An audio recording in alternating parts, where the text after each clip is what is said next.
आदेश आला तर आता मंत्रिपद सोडण्याची तयारी आहे, असं मोठं विधान मंत्री भरत गोगावले यांनी केले। मागील सत्ता काळात मंत्रिपद नाकारणारा एकमेव आमदार आहे असं देखील ते म्हणाले। या महाराष्ट्राच्या इतिहासामध्ये 2.5 वर्षाचं तुमच्या कालखंडामध्ये तेव्हा मंत्री इतिहासामध्ये 2.5 वर्षाचं तुमच्या कालखंडामध्ये तेव्हा मंत्रिपद सोडणारा एकमेव आमदार असेल त्यावेळेला मंत्रिपद दिलं होतं का नाही विचारा। परंतु या गोरगरीब जनतेचा सेवक म्हणून आम्ही काम करतोय।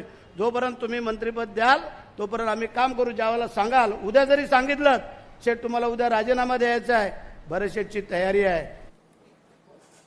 नाशिकच्या खड्ड्यांवरून छगन भुजबळांनी राऊतांना टोला लगावलाय। खड्ड्यांबाबत माझी काय जबाबदारी आहे, मंत्री असलो तरी पालिका यंत्रणा वेगळी आहे, राऊतांकडे लक्ष देण्याची गरज नाही असा टोला भुजबळांनी लगावलाय।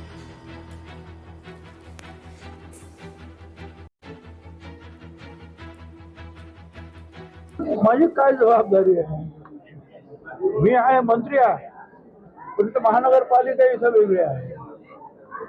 कुंभमेळ्याच्या कामासाठी जे आहेत रस्ते खोदले त्यांच्या समिती वेगळ्या आहेत, तिथे आयुक्त वेगळे आहेत, महानगरपालिका कमिशनर तिथे वेगळे आहेत। संजय राऊत यांचे सुद्धा जे नगरसेवक आहेत त्या सगळ्यांनी आवाज उठवायला पाहिजे। ठीक आहे, पण ते संजय राऊत आपले नेहमीच बोलत असतात, रोज बोलतात ते।